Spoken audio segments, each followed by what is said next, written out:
The Apley Back Scratch Test assesses range of motion and flexibility in the rotator cuff, shoulder capsule, latissimus dorsi, triceps, and other upper body muscles. You begin by fully shoulder abducting your top arm, flexing the elbow, and placing your hand flat on your back.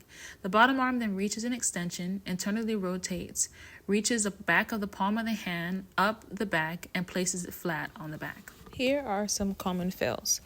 As the client fully shoulder abducts, when she flexes her elbow and places her hand flat on her back, you can see that the humerus is not perpendicular to the ground, which indicates that her pecs are tight. Here is another common fail. As you can see, the client is in full shoulder abduction of the top arm, flexes the elbow, places her hand flat on the back. However, when her bottom arm reaches in full extension, she drifts from the sagittal plane and is unable to reach her hand up her back, which indicates that the delts are tight. Another common fail can include when the top arm is in full shoulder abduction, the client flexes the elbow and places it flat on the back. The bottom arm reaches an extension. You can see that the lumbar spine is extended, which indicates that the lats are tight. The first corrective strategy is a doorway chest stretch, which targets the pec major and anterior deltoid. You begin by standing in the doorway and placing your hands on the frame at shoulder height and gently leaning into the stretch. Another corrective strategy is a thread the needle dynamic movement. You begin on all fours with your hands under your shoulders and your hips over your knees. You then lift your right hand up and look at your fingertips, threading your right hand under your left arm. Keep your hips high and let your shoulders rest on the ground. Another corrective strategy are the YTW raises, which targets the traps, rhomboids, deltoids, and rotator cuff.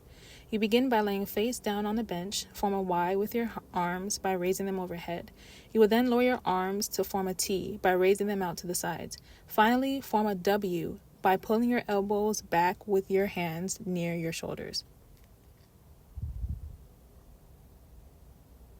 Since shoulder extension is limited due to tight anterior deltoids, this static stretch will be beneficial for the anterior deltoids. The client will remain in static shoulder extension. As the client increases the angle of shoulder extension by slowly standing up, I'll provide some resistance against his arms in order to stretch the anterior deltoid. This corrective strategy will stretch the internal rotators such as the subscapularis, pectoralis major, and latissimus dorsi. The client begins by hinging at the hips and opening their arms with their thumbs pointed up to the ceiling, forming a T. This exercise stretches the external rotators through external rotation of the shoulder.